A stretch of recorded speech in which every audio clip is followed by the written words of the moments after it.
Friday. Yung ex-partner po ng komedyanteng si Pokwang tuluyan ng ipinadeport ng Bureau of Immigration. Radyo Mandos, Joyce Adra. Tuloy ng pinadeport ng Bureau of Immigration ang dating partner ni Filipino comedian na Maria Subong o mas kilala bilang Pokwang na si American national Lee O'Brien.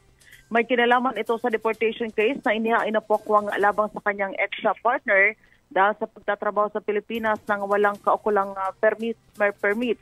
Sakay ng Philippine Airlines flight na patungong San Francisco, California si O'Brien nang umalis ito ng bansa noong April 8. Automatiko na rin naka-blacklist sa Bureau of Immigration si O'Brien dahil sa hindi na muli ito makakapasok ng Pilipinas.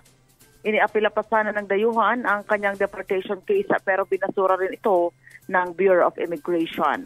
Kasama mo sa NAIA, Radyo Mandos, Joyce Collantes, Adra, Tatak Ormen, DZXL 55. DZXL. Pulso! Nagwagi si Pokwang.